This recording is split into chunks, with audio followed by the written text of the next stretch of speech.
Before most crimes happen, a lie has already been accepted. Not a lie told to police, a judge, or even a victim. It's a lie told privately to the only person who needs to believe it, the one that makes everything that follows feel justified. I repeat, before a crime is committed, there is almost always a lie. Not one told to police, not one told to a victim, but one told quietly, internally, and repeatedly. A lie that makes everything that follows feel acceptable. Criminal psychologists often agree on one thing. Most offenders don't see themselves as criminals, at least not at first. Before the act, before the consequence, there is a story. It's a story the perpetrator tells themselves, a narrative meticulously crafted to reframe their identity. In this version of events, they are not the villain. They see themselves as reasonable people, rational actors, responding to a world that has become fundamentally unfair. They are the victim of a system, a betrayal, or simply a run of bad luck. This perception is the foundation. It's a cognitive buffer built to absorb the shock of their own impending actions, allowing them to see their path not as a choice, but as a reaction. The world has wronged them, and in their mind, a balance must be restored. This isn't about malice, it's about a distorted sense of justice. This is where the first lie appears. It's not a grand, elaborate deception told to others, but a quiet, insidious whisper to oneself. It takes root in the fertile ground of grievance and blossoms into a conviction. The lie is a shield, protecting the conscience from the moral weight of what is to come. It's the critical piece of internal architecture that allows a person to proceed down a path they know, on some level, is wrong. The belief that what they are about to do is justified. This justification is a powerful psychological tool. It transforms a transgression into a necessity, a crime into a form of retribution. The individual begins to selectively filter information, focusing only on evidence that supports their narrative of victimhood and ignoring anything that contradicts it. They might rehearse the injustice over and over, each repetition strengthening their resolve and dulling the voice of their better nature. The act becomes a logical conclusion to an unfair premise. In interviews, many offenders describe a moment where the internal debate ends. This isn't a sudden snap, but the final quiet click of a lock falling into place. The back and forth, the moral wrestling, the anxiety, it all ceases. A strange calm descends. This is the point of no return, not in the physical world, but in the psychological one. The decision has been made, and the mind is now solely focused on execution, not on ethics. The debate resolves not because the act feels right. In fact, many report a profound sense of wrongness, a deep-seated dread. The resolution comes because it feels necessary. It feels like the only available option, the only way to resolve an unbearable pressure. The feeling of necessity overrides the feeling of morality. It's a form of cognitive surrender where the will to resist is finally exhausted, and the path of least psychological resistance is taken, no matter how destructive. The most common version of this lie, the one that echoes through countless confessions and case files, sounds deceptively simple.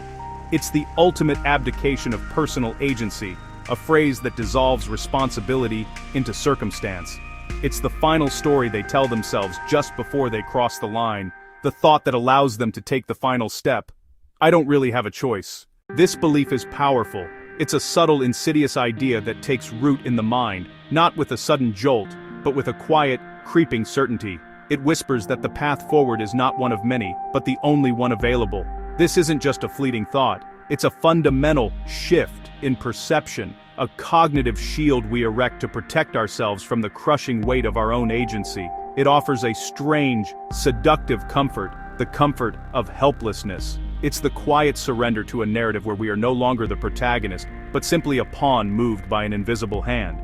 Because once someone truly believes they have no choice, responsibility doesn't just fade, it dissolves. It's a chemical reaction in the psyche where the heavy burden of accountability is neutralized. It's not that the person denies an action took place, they simply reframe their role in it.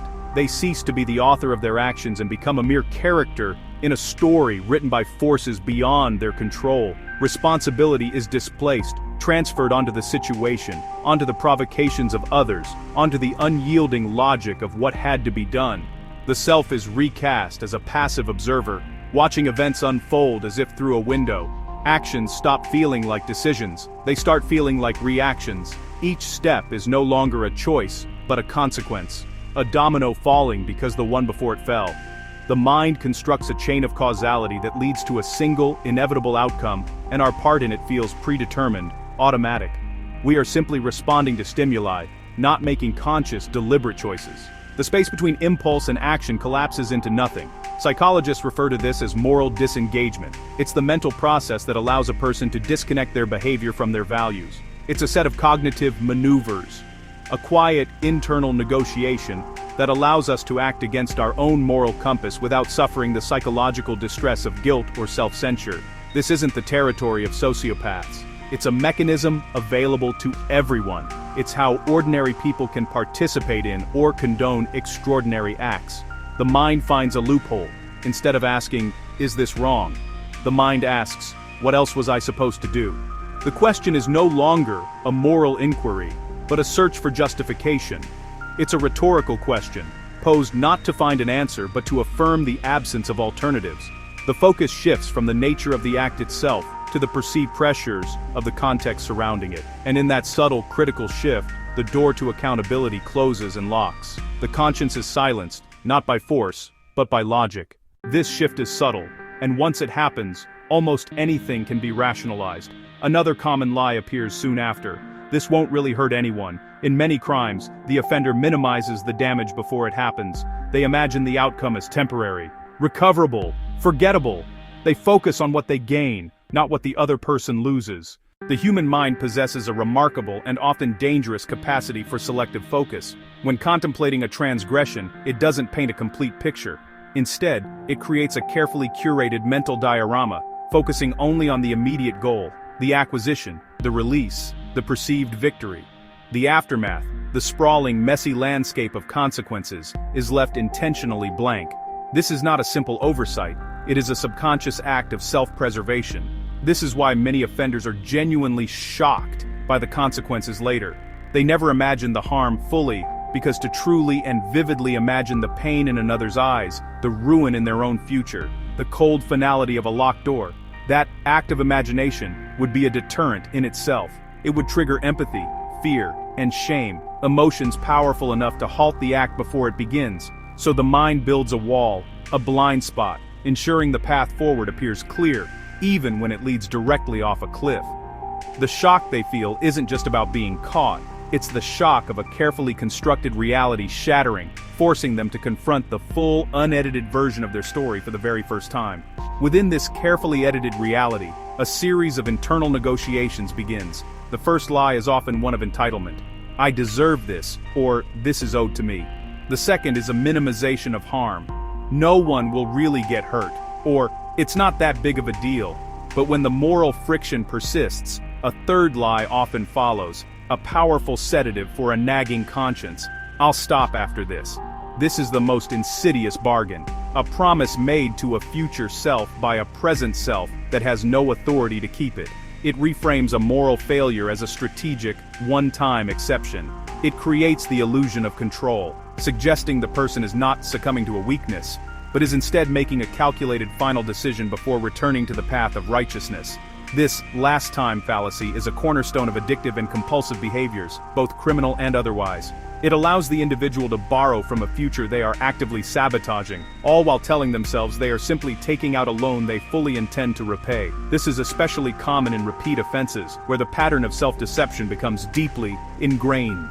The individual frames the act as an exception, a one-time solution to a temporary problem. The logic is seductive. This situation is unique, they tell themselves. The pressure is immense. The opportunity is fleeting. Normal rules don't apply here. Once this is over, things will go back to normal. But the problem is never truly temporary, and the solution is never a one-time event.